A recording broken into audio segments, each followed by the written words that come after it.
software testers. Move beyond theory and master testing with the AI-powered ISTQB add-on practical tester by A4Q program. The ISTQB add-on practical tester by A4Q equips you with the theoretical skills and practical competence to truly excel. Learn how to apply black box testing like a pro. Estimate accurately, write flawless defect reports, and catch issues early. The ISTQB add-on practical tester by A4Q complements your ISTQB certification by turning knowledge into powerful action. Visit our websites and find out more information.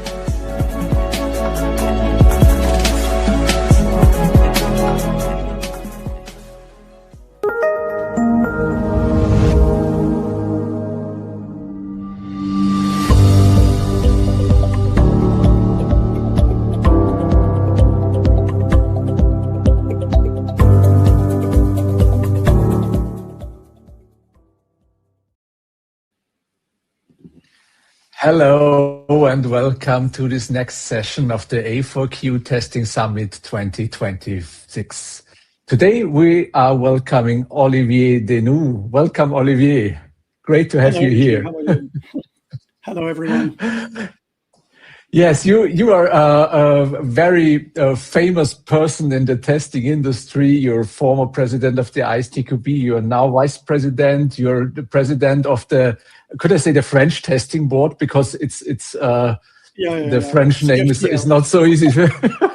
Yeah, you're nearly 30 years now on international stages and speak about software testing. But above that all, you are one of the warmest and most likable and charming people I know in software testing. So I'm very happy that I am the host of this session for you now. Now the white balance has to be tuned, because I'm blushing. That's okay. So you will now talk about prompt me if you can. This is the topic of your speech now. But before we start with that, for the audience, you can look at the website. You see the program for both full days. We have a great program here at the A4Q Testing Summit, and you can also vote for the best speaker and for the best presentation on the website. And don't forget, if you have any questions about the topic during the speech, use the chat and write the questions in there, and we will take some of them out and ask it at the end of the session. But now, Olivier, the stage is yours. Thank you so much. Hello again, everyone. So presentation here is prompt me if you can, and this is basically an excerpt of the Gen AI syllabus that I co-authored together with Bruno Lejard, Abbas Ahmad, Galtiero Bazzana, and Alessandro Collino. And basically, it is there to help you. That's an ISTQB syllabus. It's currently updated, by the way, because we go for a fast update program of this syllabus.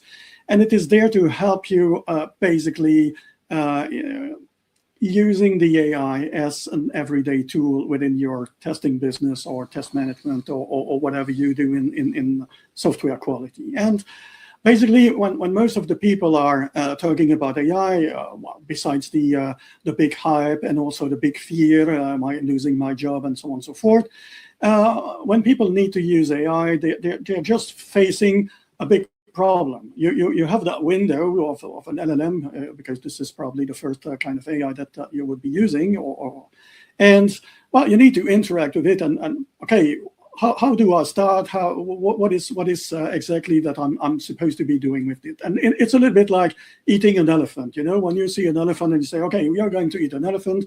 How do you deal with that? How do you do that? And eating an elephant is not that difficult, actually, if you do it bite by bite. So basically, when the problem is too big, just to look at the analogy, what you do is just to, slice it down to smaller problems and then move from one problem to the other. So address one problem at a time. And that's what this presentation is basically all about. So you want to test with AI, then what do you need to do? How do you start testing with AI? And basically speaking, the first thing that you need to understand is how to prompt, actually, because your main way to interact with AI, and I'm talking about these LLMs, which are large language models, that is typing some kind of request and hoping that the AI would answer your question and would provide you with the information that you need. Of course, prompting requires a certain skills, a certain set of skills, I would say. So it's not that you just start and say, hey, please test me this piece of application and provide me with all the tests, and job done. I go for the coffee break, and when the coffee break is over, I get everything back on the table or on the screen, and everything is all right. Well, actually, this is a little bit daydreaming. That's not how it works. And you need to basically first interact in the proper way and try to prompt in a proper way. And this is the first part of this presentation, actually. The first thing you need to do while asking a problem to an AI, asking an AI to solve your problem, actually, and to interact with you in your daily job, is actually to define a role. And role, it's describing the perspective or the persona, if you're familiar with the term, so the synthetic characters that the Gen AI model should take when generating a certain response. So basically speaking, you are going to ask the AI to take a certain role, to take a certain stance at a certain moment in time to help you with your task. And a role should be something like this. You know, I, as human in the loop, am an ISTQB certified experienced test analyst, and you, my dear friend AI, you are my assistant. Okay, so basically speaking, it sets up the roles and responsibilities already. You are the one in charge. You have a certain role to play, a test analyst. And of course, we will come to that later. This role of test analyst would be somewhat described to the AI. Well, first of all, in his training phase, so he should already know what the test analyst is all about. But as there are different sources of truth and so on and so forth, it might be that there are still some confusion. So we are going to feed the AI with a role description and these kind of things if needs be, so that the role and responsibilities of a test analyst, you, actually is very clear to the AI. Of course, you're not supposed to say test analyst every time. You can be a tester, you can be a test manager, you can be a UX specialist, you can be a PO, you can be a requirements engineer specialist, or a program or project manager, whatever. And all of these roles have certain tasks, certain roles and responsibilities that they need to fulfill. And of course, the AI would behave different depending on that. Some people like to add some complement to this role by giving a little bit more even flesh and bone to the role by saying you behave like an experienced test analyst, or you behave like a, I don't know, an experienced requirements writer. You have 10 years of experience. You're a specialist in this or that domain. So basically speaking, what you're doing is you're telling the AI who it should play. And that's very, very important in the beginning. The second part is about the context. So now that the AI knows more or less what the role, what his role is all about, you're going to describe the test object, specific functionality to be tested, and anything that is relevant to the context. So, for instance, here, you might say that you are going to test a train ticket application. You know, the kind of example that you get very, very easily when you take the foundation level. This is one of the classic examples that shows the boundary value analysis and the these kind of test techniques. You know, basically, we are testing a train ticket application. It will be deployed in all train stations of the country, so you know that this is country-based kind of software. The application runs on touchscreen base, so it gives you a certain idea about the user interface or the UX. So automated terminals, it'll send ticket for both domestic and international trips. So basically speaking, what it says is that you have the possibility to sell different kind of ticket. Of course, you can also refine by saying that there are different segments and so on and so forth, different tariffs, different, and well, you can refine the context as much as you want, and you will certainly do in the next phases. But basically speaking, you're just setting up the context. And you have a clear frame now on who the AI is playing and in what game the AI is actually playing to. Okay. The next piece of the approach relates to the instructions. So basically, you're going to tell the AI, now that they know who they are and what they're testing, you're going to say, okay, this is what we're going to test. This is really your playground, actually. These are the instructions. So clear, imperative, and concise instruction with task description and relevant requirements for the task. That's not because you're interacting with an AI that you should forget everything that you learned with regards to manual or automated testing. So basically speaking, the most concise, precise, and clear you are, the better it is for the AI. If you have something that is fuzzy, that is unclear, that is ambiguous, of course the AI will have the freedom to interpret, and the more you give them the freedom to interpret, the more they tend to hallucinate or be creative. It depends how you see it. Sometimes it's very good, and you get something like a brand new idea. Oh, I didn't think about it. That's good.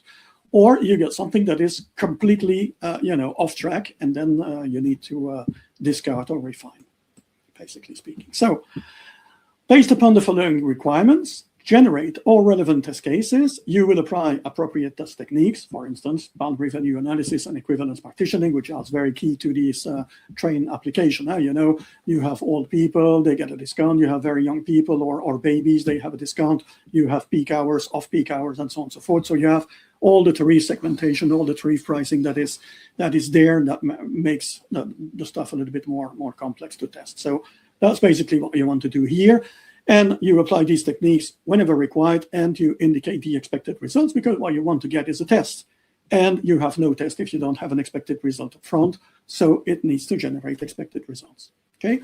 Of course, here this is also a very simple example for your readability and for the sake of having a presentation. But basically, you can also refine and put more information in there.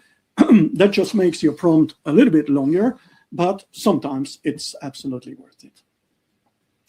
Okay, so requirements again, don't forget, clear and ambiguous, and invest if you're in that sort of field, you know what I'm talking about. Next part is about the input data. So artificial intelligence is feeding with data, and that's very important. So it provides information there that is needed to perform the task, such as user stories. So the AI needs to understand what sort of user stories you're talking about, what are the acceptance criteria, maybe some screenshot, maybe some code, depending a little bit, existing test cases or output examples. So the more you can give to make the task understood and better matching with your expectation, the better it is all again. So that's all a list of relevant requirements, criteria, and so on and so forth. So you have to have all these kind of input data, and the more you have, the better it is. Assuming that now it improved a lot, the contextual window or the capacity of the AI to integrate all this data is good enough. But it improved a lot. While it was very limited in the beginning, now these models are able to absorb immense quantity of data. That's totally independent from the training model. I'm talking about the reg and the data, the external data that you input in the model. So again, very important. So you see that you're just narrowing down. That's really a kind of a funnel process. This is who you are. This is what we're doing. This is the context in which we're doing it. And these are the kind of stuff that we're producing and that we are expecting you to produce or helping me produce. Of course, there's no project without constraints. So there are some recommendations, there are some restrictions, there are some guidelines or policies or standards that you want to apply. Sometimes there are even legally driven standards or context-driven standards like automotive industry or whatever, airplane industry, whatever. Huh?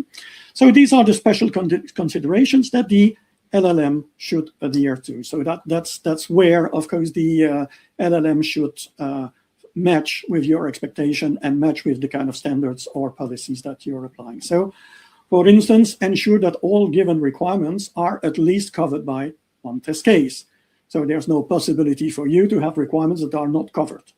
It doesn't mean that you need to test all or each and every requirement. You might as well decide at a certain moment in time to prioritize or to run some set of test cases and so on and so forth based upon, I don't know, risk analysis, risk-based testing, whatever your disease. But basically speaking, in this kind of exercise, you ask them to just define at least one test case per requirement.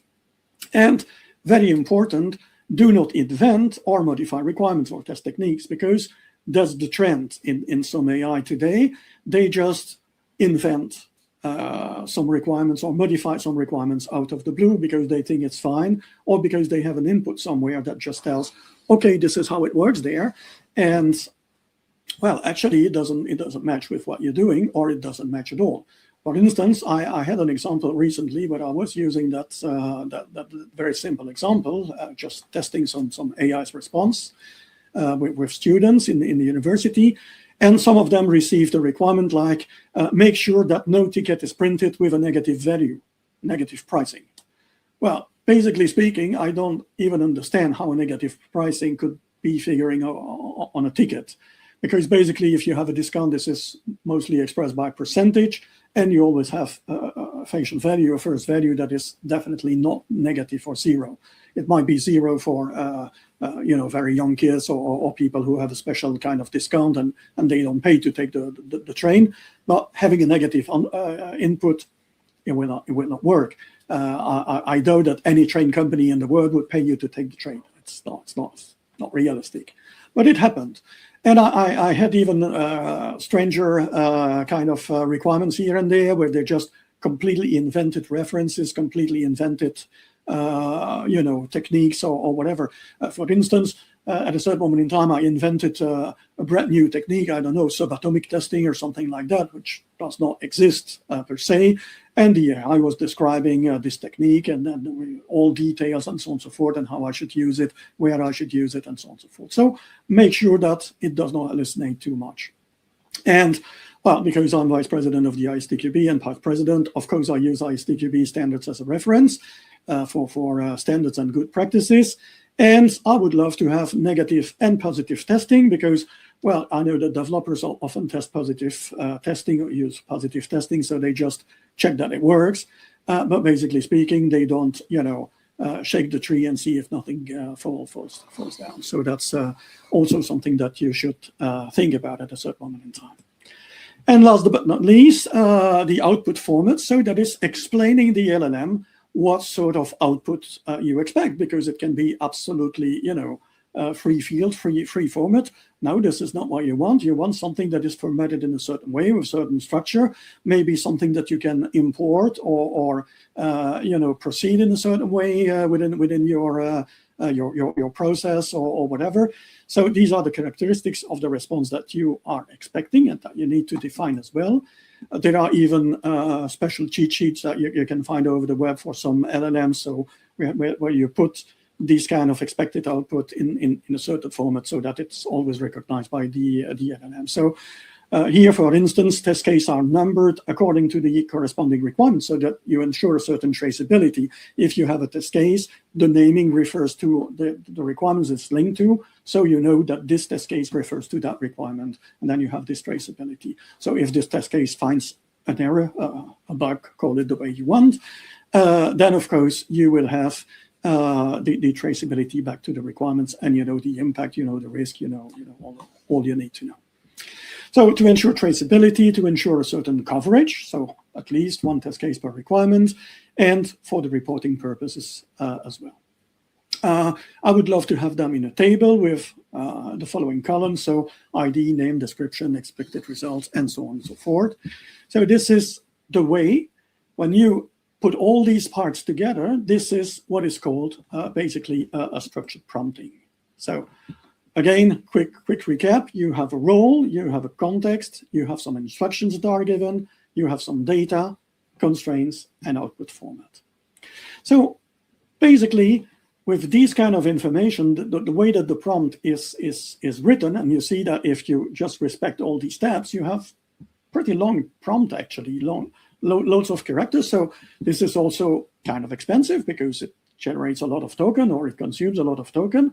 But on the other side, with the existing models, and especially the most performing one, then you get exactly what you want, or more or less exactly what you want. Okay. We also have in the syllabi, we also defined for you a couple of prompting techniques, basically. So these are ways to use the prompt or to refine the prompts in order to make them even more effective and efficient. And you will see where these prompts are exactly matching with the kind of task that we are performing as testers. So the first one that is there is called the end-shot prompting. And the end-shot prompting is giving the LLM some examples of the prompt. So basically what you're doing is, well, if you do a zero-shot prompting, well, basically you just let the LLM loose, rely on the model, on the pre-existing knowledge to generate a response for you. If you give an example, you demonstrate, you give the LLM an input to demonstrate the desired outcome for a certain input that you're giving. And you can even refine and give more examples so that the LLM better understands what you're really asking for, And it helps guiding the model by providing clear reference, ensuring that the results are consistent and in line with expectations. So this is kind of a powerful technique. So, we say something in French like a little drawing is much better than 1,000 words, or something alike. I think it translates very well in English. If you give the LLM a good example, it's much better for the LLM to understand what you're really talking about and what you really want, and they know that this is already good. This is what you want, basically. So they don't need to invent or try to elaborate or try to figure out their own way. It is there. You've given them the example.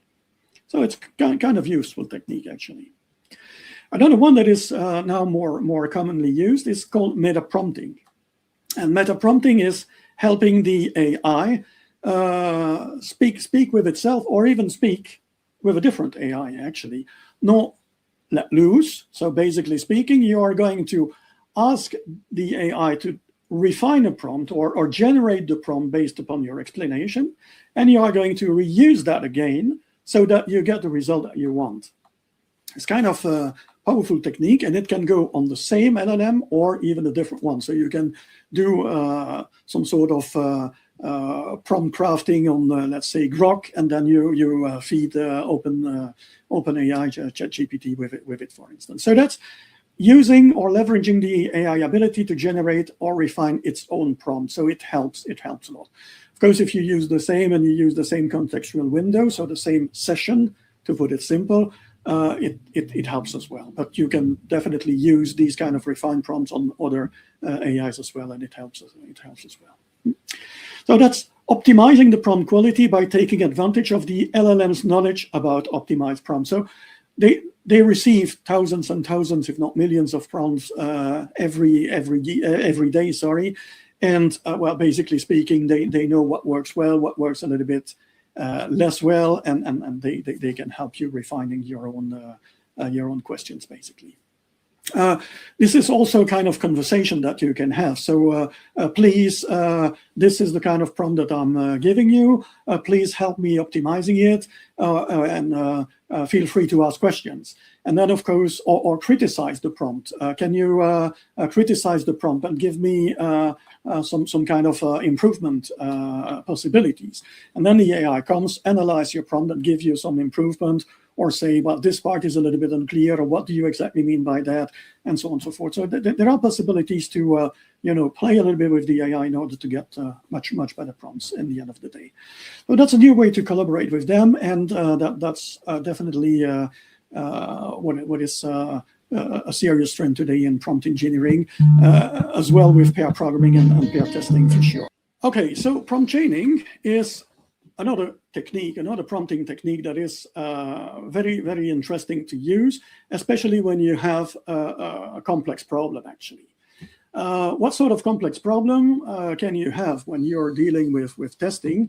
It can be, for instance, analyzing a report or having loads of bugs to analyze and sort, having some sort of requirements analysis. These kind of long, tedious tasks that requires a lot of brain power. That is referring back to my big elephant in the room. Remember in the beginning of this presentation, where you slice it into smaller problems, actually, or smaller bits, and basically solve the problem one after the other. So that's really breaking the task into a series of intermediate steps. So that's chopping down your prompt into smaller prompts, multiple prompts, and the result of each prompt is used as an input for the next one, and so on and so forth, until you solve the full problem. So particularly useful when you have big test process with complicated tasks, and when you need a decomposition into subtasks or systematic checking of intermediate output. So that also gives you a break in between all these intermediate results, and making sure that it stays coherent and consistent. So that reduces the possibility of the system to hallucinate all over again, and you consolidate step by step the result that you are creating. So that's very powerful kind of technique. So that's what is called here dynamic interactions in the test process. So you can again interact with the LLM in between, and you can also validate this kind of technique or approach. Yeah. So definitely AI can be used for QAs. That is something that will not disappear. Even if there is some kind of AI bubble, maybe it's a little bit too much of a hype these days and so on and so forth, it is not going to disappear overnight. That is for sure. It's there to stay. And the ones who will survive the easiest will be the ones who are able to tame AI and use AI in their everyday job. That is absolutely clear. And we see this already today in our approach. So let's come to that. So n-shot prompting, as I've seen. So again, you give a couple of examples from 0 to n. This is pretty useful when you have to use, for instance, or generate, for instance, test cases in kind of a gherkin mode from user stories. This is also very good for scenario-based test cases, for keyword-driven testing, test reporting with output format, or even for prioritizing test cases. If we talk about prompt chaining, so chopping down into smaller bits and having in between validations or conversation, that's very good for the long and tedious tasks like test analysis, making test designs, or long test designs actually, or test automation tasks. And for what concerns test report analysis and anomaly detection, meta prompting is your best choice in there. A little takeaway before ending this presentation, that's about prompting Google. And I think that most of you did not realize that Google is an AI and is there for long now. They even say the full AI mode, so it's much more visible. I found that very interesting, by the way. This is the advanced Google Advanced Search Operator. So if you look for that in Google, you will find the complete sheet. I just took an excerpt here. Credits to Dan Russell and Theo Joy. And this is how you can refine your Google search and be more efficient while looking for something over the web. The first one is file type. And if you put your request like file type, semicolon, PDF, AI for Dummies, it only returns PDF files on AI for Dummies. So you can quickly find a certain type of file that you're looking for, and it just avoids referencing all the other type of files that would talk about the same subject. So you would get no video, no doc file, no text file, no HTML, blah, blah, but just the PDF reference.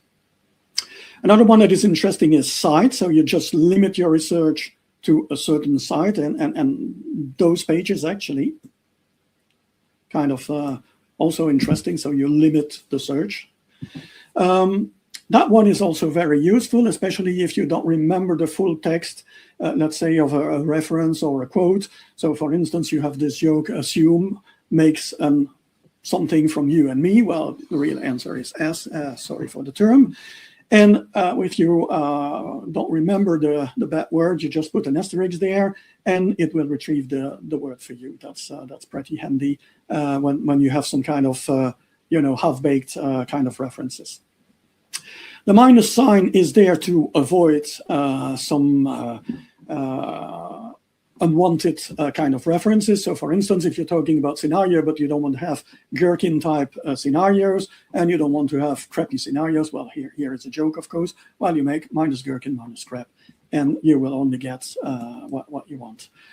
Or is also there to get multiple references, so the returns page that include either expression.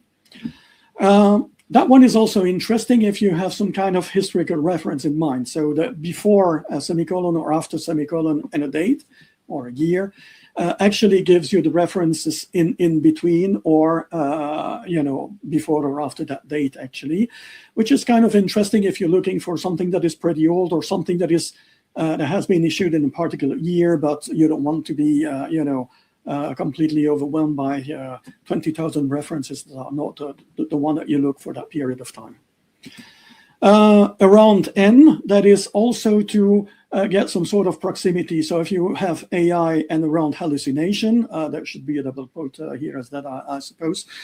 You will find hallucination and AI in 4 words distance. And it's pretty much working fine if you want to have something that is really in the same sentence or something, so that you avoid terms to be in 10 sentences difference, and then they don't relate to each other at all, and you have something that is totally off track what you're looking for. And in title, this is something that is really part of the title per se. So the word or the reference that you're typing is really appearing in the title, so that you get something that is definitely referring to what you're looking for as well. So I hope this is useful to you. There are more than this on the reference that I put there, so please have a look. I think this is quite helpful. And this is about to conclude my presentation for today. So thank you very much. Feel free, of course, to connect with me anytime and ask questions. I'll be more than glad to interact with you, share with you, and answer your questions online, offline. And here's another me with other references. Thank you very much indeed for your attention, and have a good conference. Yeah, thank you very much, Olivier, for this insights into prompting and what we can do it and how to do it, especially. I was very, very curious about what you will bring there, and I learned a little bit more, even if I know the syllabus and the idea behind that. We have some questions in our chat here, and okay. The first one is, what if I ask just the AI a very simple question? Will I get a result?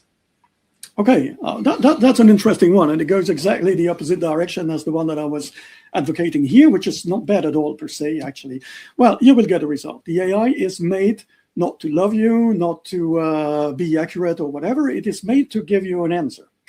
And of course, if you let the AI completely loose and just ask a vague question, well, the AI will first look into his training data set and training mode, all these corpus of knowledge that it has, and it will try to answer the question as much as they can and as best as they can.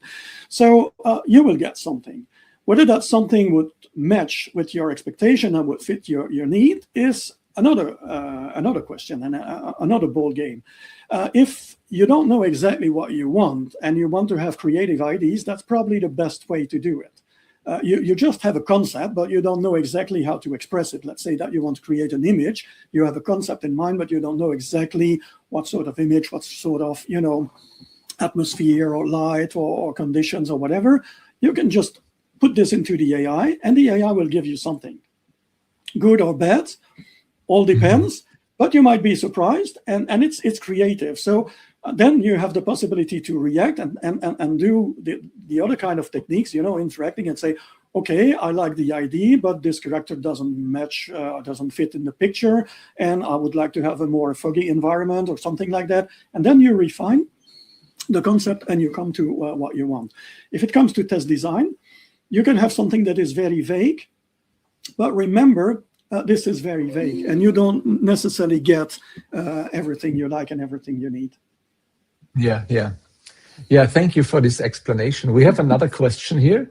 How important is it for you to keep the human element in the loop? Absolutely key. This is absolutely key. For me, there's no possibility to get the human out of the loop. So why? Well, because first of all, AI is giving you loads of very good results. So it's fast. It becomes more and more accurate as the time passes by. And basically speaking, I would say today that 80-90% of what the AI delivers is pretty good, pretty usable, all in all, unless you have something that is very vague and you don't know exactly. If you're precise enough, if you use the right techniques, it's pretty accurate. The trouble is with the 10 to 20% that remains, where the AI tends to hallucinate or invent. For instance, you have loads of academic references. For instance, you say, okay, you affirm something, where is it coming from? Please cite your sources. And then you have loads of quotation, but these quotation can be completely invented.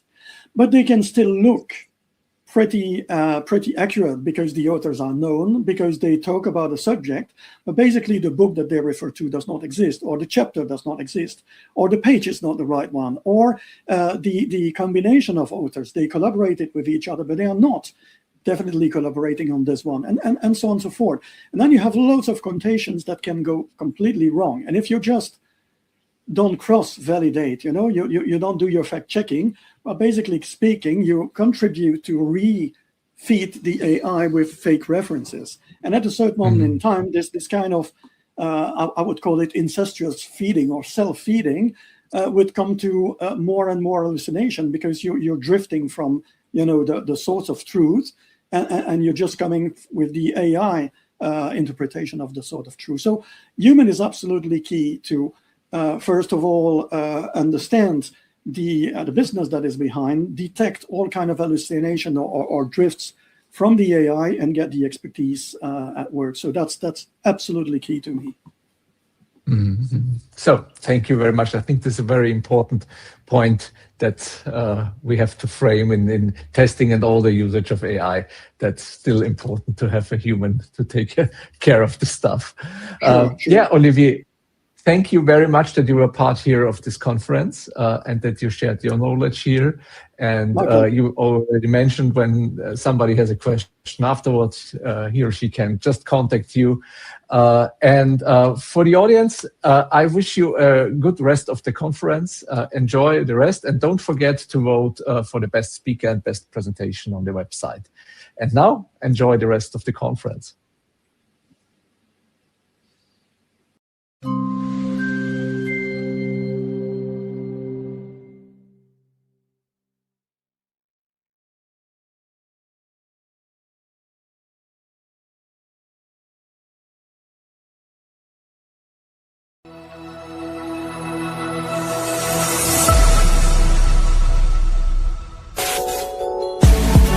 Software testers.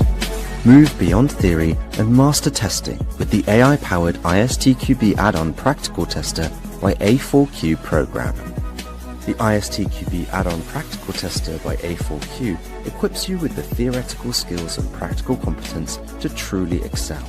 Learn how to apply black box testing like a pro. Estimate accurately, write flawless defect reports, and catch issues early. The ISTQB add-on practical tester by A4Q complements your ISTQB certification by turning knowledge into powerful action. Visit our websites and find out more information.